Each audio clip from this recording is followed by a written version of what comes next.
विद्यार्थी मित्रांनो, व्हिडिओच्या माध्यमातून आपण NUS मराठवाडा हायस्कूल परभणी कोरोनाच्या प्रादुर्भावामध्ये सुद्धा 10वीचा अभ्यासक्रम सुरू केलेला आहे।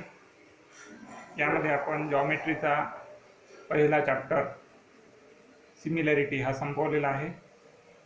आज आपण जॉमेट्रीचा दुसरा चॅप्टर पायथागोरस थेरम हा सुरू करत आहोत। पायथागोरस थेरम हा आपल्याला सगळ्यांना माहीत आहे। जवळपास सातवीपासूनच्या गणिताच्या अभ्यासक्रमामध्ये पायथागोरस थेरम आणि त्याचा उपयोजन आपण केलेला आहे। तो पायथागोरस थेरम आपल्याला यावर्षी सुद्धा अभ्यासक्रमात आहे। पण त्याआधी आपण सिमिलॅरिटी हा चॅप्टर पाहिलेला आहे, म्हणून सिमिलॅरिटी आणि राईट अँगल ट्रायंगल याचा काही संदर्भ असलेले दोन थेरम आपल्याला अभ्यासक्रमामध्ये आहेत। त्यामधील पहिला थेरम आहे similarity and right angle triangle. थेरमचं स्टेटमेंट असं आहे, in a right angle triangle if the altitude is drawn to the hypotenuse then the two triangles formed are similar to the original triangle and to each other. In right angle triangle म्हणजे right angle triangle मध्ये if the altitude is drawn to the hypotenuse, जर आपण hypotenuse वर altitude काढली, then the two triangles formed, त्यामुळे जे दोन triangle तयार होतात are similar to the original triangle, ते ओरिजिनल ट्रायंगल सोबत सिमिलर असतात, अँड टू इच अदर म्हणजे एकमेकांशी सुद्धा सिमिलर असतात, असं हे स्टेटमेंट आहे। हे आपल्याला आता प्रूव्ह करायचं आहे। तर त्यासाठी आपल्याला पहिल्यांदा फिगर काढूयात। दिलेल्या माहितीवरून figure in right angle triangle म्हणजे एक राईट अँगल ट्रायंगल पाहिजे आपल्याला, म्हणून आपण एक राईट अँगल ट्रायंगल काढणार आहोत।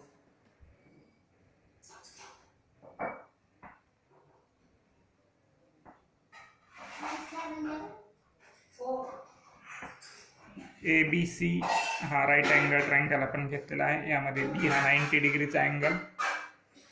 आता हायपोटेनियस वर अल्टिट्यूड काढायची आपल्याला। हायपोटेनियस आहे AC, यावर आपण B वरून अल्टिट्यूड काढला परपेंडिक्युलर, त्याला नाव दिले BD। आपलं गिवन, यावरून आपल्याला गिवन लिहिता येईल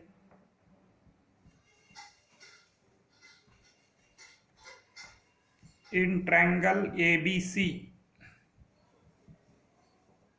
आपल्याला ट्रायंगल काढला आपण, म्हणून ट्रायंगल घेतला, त्याच्यामध्ये B 90 डिग्रीचा angle, measure of angle ABC is equal to 90 degree. त्याचप्रमाणे BD हा परपेंडिक्युलर घेतलेला आहे आपण, BD is perpendicular to AC, एवढं आपलं गिवन आहे। आपल्याला प्रूव्ह करायचं आहे, तो प्रूव्ह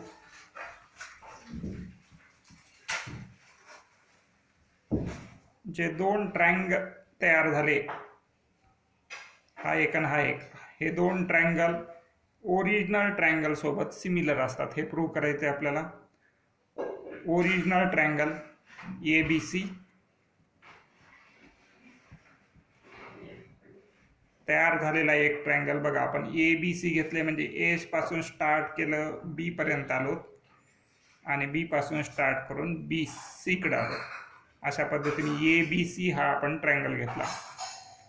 आता व्हर्टायसेसचं करस्पॉन्डन्स जुळण्यासाठी म्हणून आपण जो ट्रायंगल घेणार आहोत त्याचं नाव पण त्याच पद्धतीने लिहायचं आहे की व्हर्टायसेसचं करस्पॉन्डन्सने जुळलं पाहिजे। म्हणून A पासून स्टार्ट करायचं, D पर्यंत यायचं, आणि D पासून B कडे यायचं, म्हणजे ट्रायंगल झाला ADB। बघा व्हर्टायसेसचं करस्पॉन्डन्स कशा पद्धतीने जुळलेलं आहे। ABC या मोठ्या ट्रायंगलमध्ये B 90 डिग्रीचा अँगल आहे, तर ADC मध्ये D हा 90 डिग्रीचा अँगल आहे। B is corresponding to D। ABC या ट्रायंगलमध्ये पण A अँगल आहे, त्याच पद्धतीने ADB या ट्रायंगलमध्ये पण A हा ट्रायंगल आहे, म्हणजे A is corresponding to A। अशा पद्धतीनं व्हर्टायसेसचे करस्पॉन्डन्स जुळल्या जातात, हे पक्क लक्षात ठेवा। आता दुसरा ट्रायंगल बघा, आपण ए पासून स्टार्ट केलं होतं, डी पर्यंत आलो, डी पासून बी कडे आलो. तर बी पासून स्टार्ट करायचं, बी पासून डी कडं, डी पासून सी कडं. म्हणजे मूळ ट्रायंगलमध्ये ए बी सी होतं, तेच आपण केलं. ए पासून स्टार्ट करून बी बी परत बी पासून सी पर्यंत आलो. म्हणजे मूळ triangle A B C is similar to triangle B D C. इथे बघा, ए बी सी मध्ये बी हा 90 डिग्रीचा अँगल, बी डी सी मध्ये डी हा 90चा अँगल, म्हणजे B is corresponding to D. A B C मध्ये पण सी हा अँगल आहे, बी डी सी मध्ये पण सी हा अँगल आहे, म्हणजे C is corresponding to C. म्हणून A B C is similar to B D C हे आपल्याला प्रूव्ह करायचं आहे. आणि त्याचबरोबर तयार झालेले दोन्हीही ट्रायंगल ए डी बी आणि ट्रायंगल बी डी सी हे पण सिमिलर असतात, हे आपल्याला प्रूव्ह करायचं.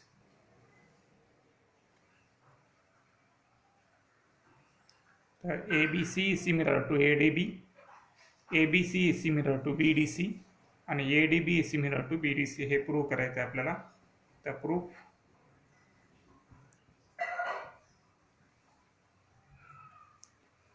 पहा, पहिलं in triangle ABC and triangle ADB या दोन ट्रायंगल मध्ये पहा काय काय सारखं आहे ते पाहूया. आत्ताच आपण पाहिलं ए बी सी मध्ये बी हा 90 डिग्रीचा अँगल, ए डी बी मध्ये डी हा 90 डिग्रीचा angle. therefore angle ABC is congruent to angle ADB each 90. तसंच ए बी सी मध्ये ए हा अँगल आहे, म्हणजे अँगल बी ए सी. तसंच या ए डी बी मध्ये पण ए अँगल आहे, त्याला नाव देत आहे डी ए बी.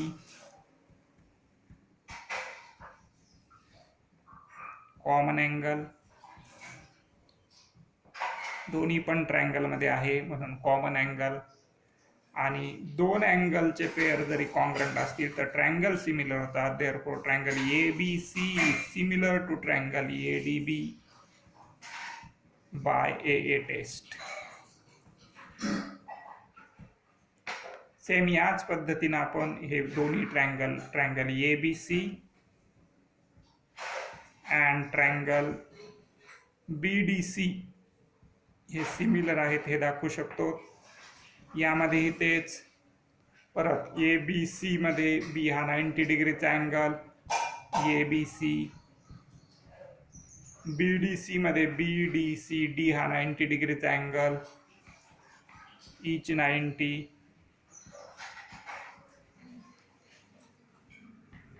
आणि ए बी सी मधला सी अँगल, त्याला आपल्याला असं लिहिता A C B, angle A C B is congruent to angle B D C मध्ये पण सी आहे. आता ए सी बी लिहिलंय, इथे काय होईल B C D. Common angle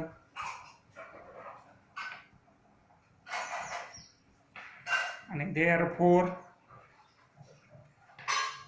triangle A B C is similar to triangle B D C. पहा, चौथ्या स्टेटमेंटमध्ये आपण प्रूव्ह केलं triangle A B C similar to triangle A D B. आठव्या स्टेटमेंटमध्ये आपण प्रूव्ह केलं A B C is similar to B D C. या ठिकाणी पण दोन अँगल कॉन्ग्रंट होते, म्हणजेच बाय ए टेस्ट. आणि ह्या चौथ्या आणि आठव्या स्टेटमेंटवरून आपण म्हणू शकतो A B C similar to A D B आणि A B C similar to B D C, म्हणजेच A D B is similar to B D C. Triangle A D B is similar to triangle B D C from statement 4 and 8. अशा पद्धतीने आपण हे तिन्ही triangle, मूळ triangle आणि तयार झालेले दोन ट्रायंगल सिमिलर असतात हे प्रूव्ह केलं. आहे similarity in right angle triangle. व्हर्टायसेसचा करस्पॉन्डन्सनेस जुळवण्याची पद्धत लक्षात ठेवा. ABC हा मूळ ट्रायंगल लिहिला. ए पासून स्टार्ट केलं, बी पर्यंत आलो, बी पासून सी कडं, ABC. सेम त्याच पद्धतीनं ए पासूनच स्टार्ट करायचं आहे. आता छोटा ट्रायंगल घ्यायचा आहे म्हणून ADB. ट्रायंगलचं पहिल्या ट्रायंगलचं नाव झालं ADB. तिथूनच दुसऱ्या ट्रायंगलचं नाव स्टार्ट करायचं BDC. ठीक आहे. अशा पद्धतीने हा थेरम अभ्यास करून ठेवा. याचा उपयोग आपल्याला एक्झाम्पलमध्ये होणार आहे. राईट अँगल ट्रायंगलमध्ये जर हायपोटेनियस वर परपेंडिक्युलर टाकला तर तयार होणारे दोन ट्रायंगल आणि मूळ ट्रायंगल हे तिन्ही पण ट्रायंगल सिमिलर असतात. ठीक आहे.